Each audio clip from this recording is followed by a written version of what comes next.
So you went blind 3 weeks after you found yourself back in the church. Past week, I spent some time with an uncle that when I was a child, he was stricken with blindness. And I remember my aunt leading him around by his hand. I remember the fact that he lost his job, he couldn't drive, he was completely incapacitated for a period of time. And I don't remember the length of time, but I remember watching all of this unfold. When he lost his sight, it was a virus that attacked the backs of the eyes. So one day you could see, the next day you couldn't see. They took you to the doctor and then they said they couldn't help you? No, they put him in the hospital. Yeah, within for a week in Broward General Hospital. And what did they do there, surgery? No, they had nothing they could do for it, they said. My boss called the doctor about my position. And the doctor told him that he will not be back to work. He's finished. He will not be able to do that job no more.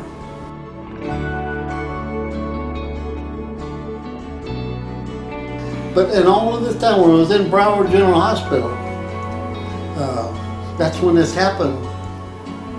That's when this happened.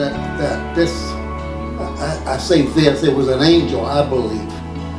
I was laying there, it come around to my right side, and it was like a shadow, a light, and it come right up to the side of the bed and said, "Stand still and see the salvation of the Lord." This is within 4 or 5 days after this started. So you had and after that, then Dolores come in there to the hospital room, Broward General Hospital, and said, "Hon, I was out on the back porch, and there's a red light flashing, and said the Lord spoke to me and said, 'Stand still and see the salvation of the Lord.'" And then my mother come in afterward with the same message.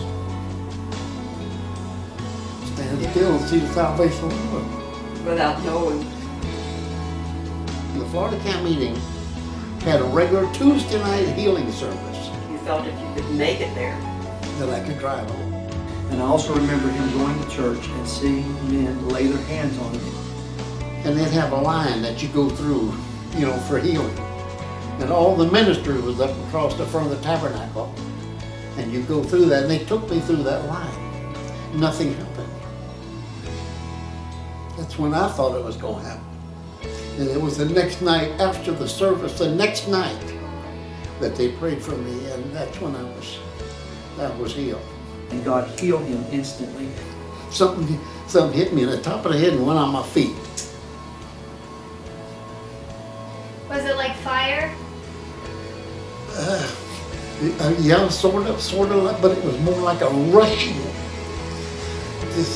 like electricity went through. Tony was asking, "Well, what did you do?" The best I can remember, I run around that tabernacle about 3 times. So when the power of God touched you, was it instantly, okay, the electricity went through you, and instantly you knew you were healed through your eyes? It was instant healing, but like I was telling Tony today, although that you're healed, you got to keep your healing, because a couple of times after that I lost my sight momentarily. One time for the first time I was driving, going out at Margate.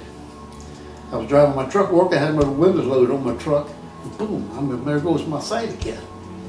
I pulled aside the road and I pleaded the blood of Christ. I said, "I'm healed, you've healed me," and took off again. And then it wasn't, but about 3 weeks later, I was up there at the company working, and I was loading my truck up, putting windows on my truck. And I had a dolly and rolled it down the thing to put the window. I got to my truck, boom, there goes I did the same thing. I walked down the dock, I said, "I'm healed. I plead the blood on my life, I am healed." And boom, it was right back again. And that second time, I have never been bothered with that again. Even when he goes for an eye exam, the doctor will look at him and say, "How in the world can you see? Because you have scar tissue covering your eye, and there's no possible way you should be able to see, and he's able to share his testimony. When you go to doctors now and they look at your eyes, what do they say? They can't believe my eyes are scarred as bad as they are. You know, one years ago, even 5, 6, 7 years afterward, they say, well, we see the scar. We got our fingers crossed for you. Well, there's no way you can pass a driving test with the scar tissue like that. But it always has. You know, the good thing of it is to get healing. You don't have to have someone or an angel to come and speak that words. You know, it can happen to anybody at any time on his terms.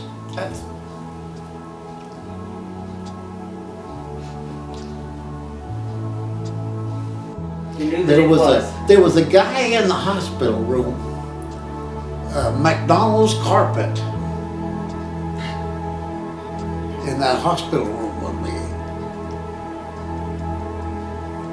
I'm surprised you remember something. And you told him about the angel?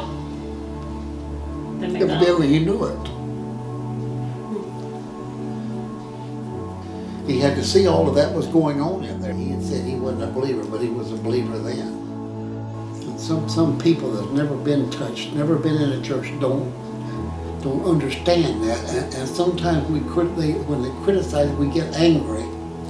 And you know, sometimes, you know, we doubt things if we're not careful.